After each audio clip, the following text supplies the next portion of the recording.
Hi friends, Assalamu alaikum. Welcome to Farah Foods and Vlogs. So, இன்னைக்கு ஒரு mango dessert recipe தான் share பண்ண போறேன். இது உங்களுக்கு mango cheesecake டேஸ்டும் கொடுக்கும், at the same time mango pudding டேஸ்டும் கொடுக்கும். So, 2 in 1 recipe இது. ஒரு வாட்டி செஞ்சாலே நீங்க இந்த டெசர்ட்டுக்கு ஃபேன் ஆயிடுவீங்க. ஸோ வாங்க ரொம்ப ஈஸி அண்ட் குவிக்காக செய்கிற இந்த ரெசிபி இப்போது ஸ்டார்ட் பண்ணலாம்.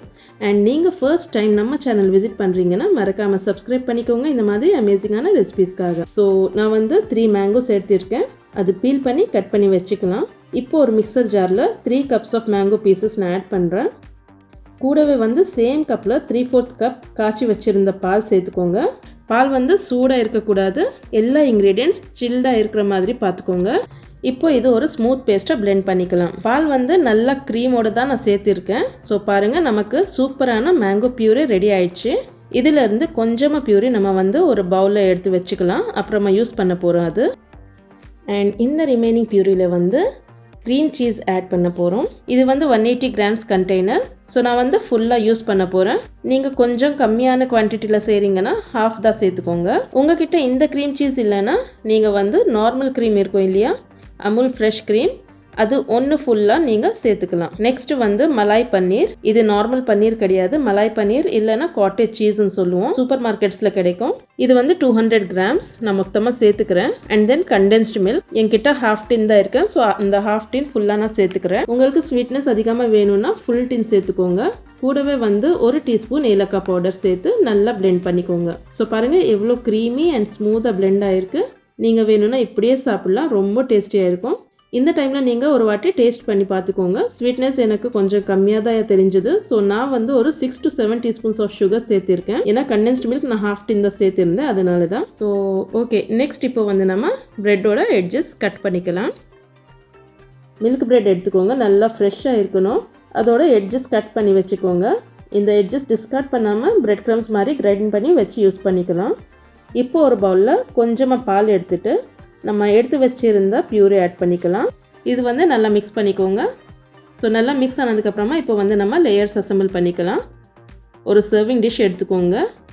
அதில் ஃபர்ஸ்ட் பிரெட் ஸ்லைசஸ் மில்க் மிக்சரில் டிப் பண்ணிவிட்டு அரேஞ்ச் பண்ணிக்கோங்க. ஸோ இந்த மாதிரி எவ்வளோ பிரெட் அதில் பிடிக்குமோ ஒரு லேயர் மாதிரி அரேஞ்ச் பண்ணி வச்சுக்கோங்க. கொஞ்சமாக மில்க் அதுக்கு மேலே நான் போடுறேன். பிரெட் நல்லா சோக் ஆகிட்டு சாஃப்டாக இருக்கும்னு சொல்லிட்டு அதிகமாக போடாதீங்க, கொஞ்சமாக போட்டாலே போதும். நெக்ஸ்ட் லேயர் இந்த மேங்கோ அண்ட் சீஸ் மிக்சர் சேர்த்துக்கலாம்.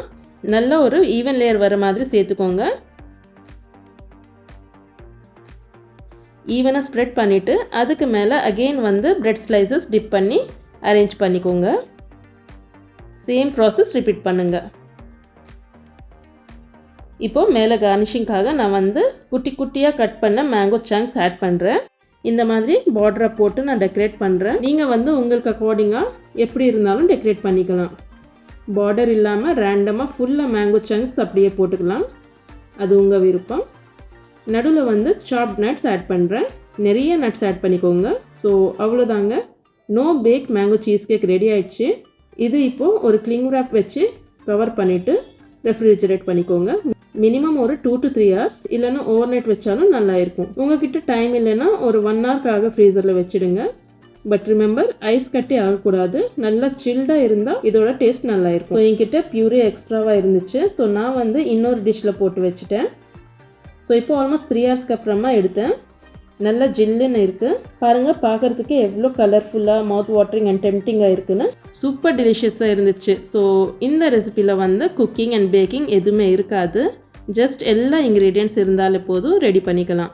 அண்ட் உங்கள் வீட்டுக்கு யாராவது கெஸ்ட் வராங்கன்னா பிஃபோர் நைட்டை ரெடி பண்ணிவிட்டு ரெஃப்ரிஜரேட் பண்ணிவிடுங்க. நெக்ஸ்ட் டே சர்வ் பண்ணிங்கன்னா அவங்க சாப்பிட்டு உங்களோட ஃபேன் ஆகிடுவாங்க, அவ்வளோ டேஸ்டியாக இருக்கும். ஸோ நீங்களும் கண்டிப்பாக ட்ரை பண்ணுங்கள். ஐ நோ மேங்கோ சீசன் ஆல்மோஸ்ட்டாக முடிஞ்சிச்சு, பட் ஈவன் தென் லாஸ்ட்டில் ஒரு வாட்டி இந்த டெசர்ட் ட்ரை பண்ணி பாருங்கள். I am sure you love it. And இந்த வீடியோ உங்களுக்கு யூஸ்ஃபுல்லாக இருந்துச்சுன்னா ஒரு லைக் போடுங்க, ஃபேமிலி அண்ட் ஃப்ரெண்ட்ஸ் கூட ஷேர் பண்ணிவிட்டு இந்த மாதிரி அமேசிங்கான ரெசிபிஸ்க்காக நம்ம சேனலை மறக்காமல் சப்ஸ்கிரைப் பண்ணிக்கோங்க. See you in the next video. Until then, take care. Bye bye.